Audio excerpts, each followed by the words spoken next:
tateera dhiiga isaaniin namo'ateera.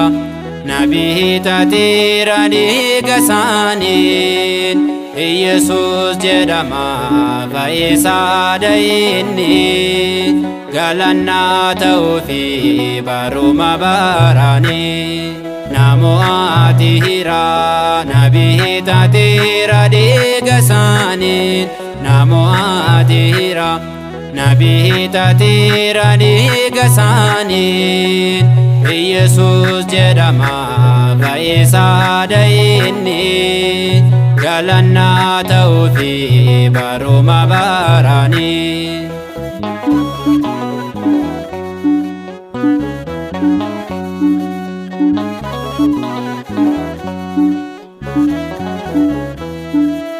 Du'a keessan ture dukkanaan golgame Kiristoos dhalannaan ifatu argame. Jaalalaan namo'ee ifa isaanaaf ibse ofiisaa bila'ee biluutiin abaase. Namo'ateera nabii tateera dhiiga isaaniin namo'ateera. Nabii tateera dhiiga isaaniin Yesuus jedhama fayyisaa inni galannaa ta'uufi baruma baraani.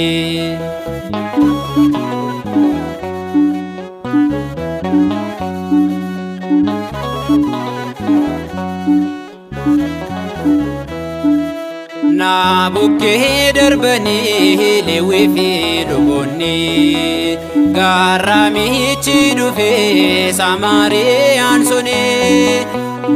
Bukkee dhaabbatee rakkoo salphisee waa'inis na dhibee madaa koo fayyisee.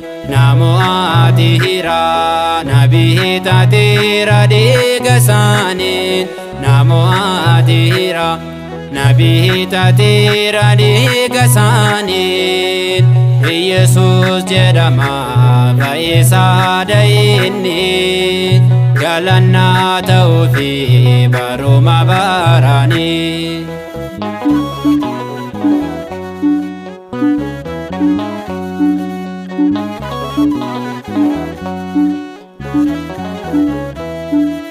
Gaatiidhaan na bitee fannoo gubbaarratti dhiiga isaa lolaasee mitiif warqee miti.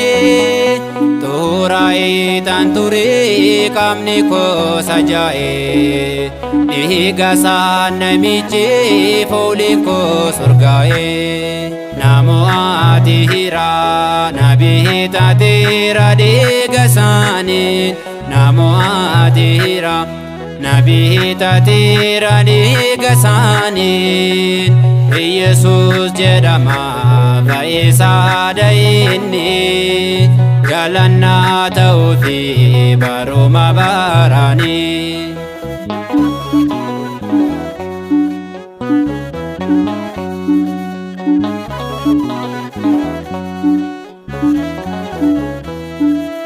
Lubbuu kee naaf laattee of dabarsuu keetii du'a koo jireenyaa naati jijjiiruuni. Dukkana keessatti ifatti na waame jaalala isaa dhugaa naanis liqinfame.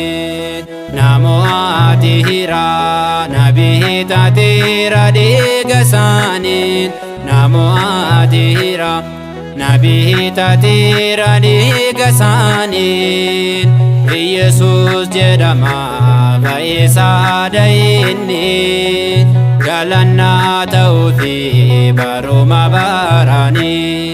Namo'ateera nabii tateera dhiiga isaaniin namo'ateera.